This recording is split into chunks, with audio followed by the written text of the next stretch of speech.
beginning of the budget is the crux of the budget.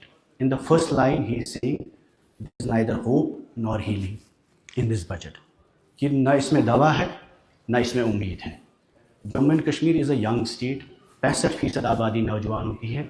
सारी budget analysis D code आप करें, there is not even one mention of the youth of Jammu and Kashmir. 65% of the population, which is the challenge and also the opportunity of the Jammu and Kashmir state.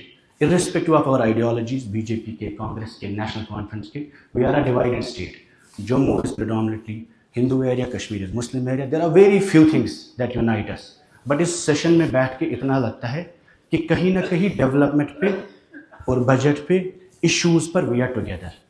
There is consensus where we are diverse, divided, but कुछ issues पर हम एक साथ हैं. वो development की बात है. कई लोगों ने बजट का क्रेडिट लिया, बीजेपी में कहा ये हमारा नज़रिया है, और कई लोगों ने नेशनल कॉन्फ्रेंस की जब उमर साहब की तारीफें भी की, लेकिन साथ ही साथ जस्टिस मसूदी साहब ने एक लिस्ट गिनाई कि बजट में क्या क्या चीज़ नहीं है. तो सलमान साहब ने भी काफ़ी डिटेल में कहा क्या क्या चीज़ होनी चाहिए. हम ये समझते हैं इनके कॉन्स्ट्रेंट बहुत बड़े हैं, लेकिन क्योंकि आपकी लोगों की पार्टिसिपेशन के बाद एक मुद्दत के बाद बजट बनी है, और आपकी दस्तखत के बिना, पार्टिसिपेशन के बिना, आपकी इन्वॉल्वमेंट के बिना ये बजट नहीं बना है. तो इसमें सबसे बड़ा जो नौजवान आप भूल गए हैं. 65% आबादी, 6 लाख लोगों ने एप्लीकेशन फॉर्म 1500 पुलिस पोस्ट के लिए. सर स्कैम्स पे स्कैम्स बार बार हुए. There is not even one mention कि एम्प्लॉयमेंट गारंटीज एक्ट जो आपने बोला 3 महीने में हम देंगे, उसका जिक्र नहीं है. आप राठौर साहब फाइनेंस मिनिस्टर से, उमर साहब चीफ मिनिस्टर से, they made a scheme YSL youth start, सबसे बड़ा बेहतरीन स्टार्टअप प्रोग्राम था. या शेर कश्मीर एम्प्लॉयमेंट गारंटीज आपका एक प्रोग्राम EDI में चलता था, या सीड डेवलपमेंट फंड आपका EDI में चलता है. उस स्कीम को आपने अपनी हुकूमत में ही वाइंड अप किया, बिना ये कहे इस एंटायर बजट में दैट अगर आप रोजगार नहीं दे सकते, नौकरी नहीं दे सकते, बट स्टार्टअप का सपोर्ट तो दे सकते हैं, हैंड होल्डिंग जिसे कहते हैं. आपने कहा मिशन यूथ में हम रेवोल्यूशन करेंगे. मिशन यूथ में आप सर्वे कर रहे हैं, रोजगार नहीं दे रहे हैं. इतना ही चलिए, डेली वेजर्स 1 लाख है, आप उनके साथ नाइंसाफ़ी कर रहे हैं, उनको आप भूल गए. इलेक्शन मैनिफेस्टो में आपने बहुत वादे किए.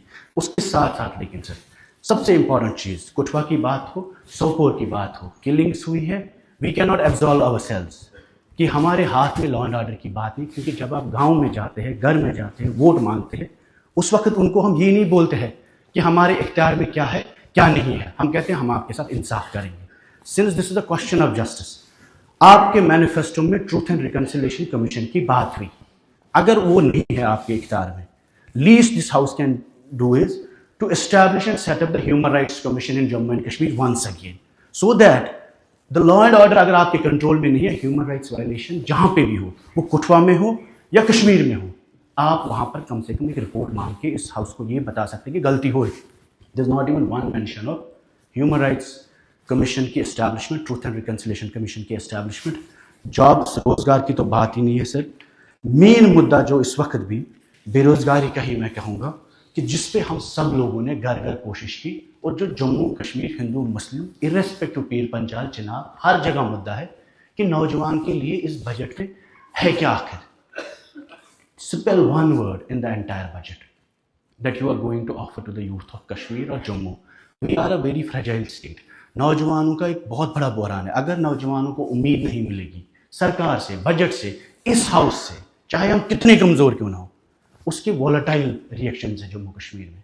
तो इसलिए मैं आपसे एक बार फिर आपके माध्यम से ये बताना चाहता हूँ कि वादों पर हम इल्ज़ाम तराशी लगा सकते हैं.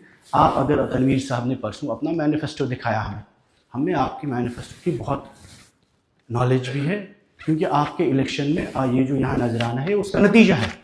अगर आप ऑटोनॉमी से, स्टेट से, 370 से टाइम मांग सकते हैं, लेकिन बेरोजगारी से नहीं, डेली वेजेस से नहीं, कैजुअल लेबर से नहीं.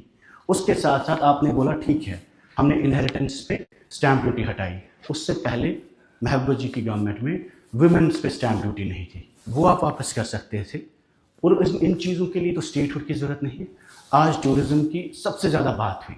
Tourism is not the entirely backbone of the economy. Horticulture है, एग्रीकल्चर है. आप चेक करिए इस वक्त भी टूरिज्म, जब आप footfall, we are a fragile ecology sir. जब बहुत टूरिज्म बढ़ेगा उससे जम्मू कश्मीर में तबाही होगी, जो आज गुलमर्ग में हुआ. आपने बोला हमारी नॉलेज, ऐसा कैसे हो सकता है? किलिंग होती है, हमारी नॉलेज में नहीं है, हाउस की ताकत में नहीं है, इवेंट होता है आपको पता नहीं होता है। और ये बहरा रवी हम कल्चरल एग्रेशंस की बातें करते हैं, न ये हिंदू संस्कृति में है, न ये मुसलमानों की परंपरा में है, न ये इस्लाम इजाज़त देता है, न ये जब सुषमा स्वराज जी कम्युनिकेशन मिनिस्टर थी, शी बैन फैशन टीवी। जब आरएसएस के लोग वैलेंटाइंस डे होता है वो पूरे मुल्क में उस वक्त रिस्ट्रिक्शंस लगाते हैं। तो जो चीज़ हमारे सेंटिमेंट्स के खिलाफ है, if we cannot improve much, we have to preserve. This entire election in Jammu and Kashmir has been about preservation. तो मेरे आपसे सर मुझे ये बताना है कि जो मेन आपने कहा तालीम मुफ्त करेंगे हम हायर एजुकेशन में, इसमें आप बोल रहे प्राइवेट यूनिवर्सिटीज़ को लाएंगे, उससे तालीम महंगी हो जाएगी।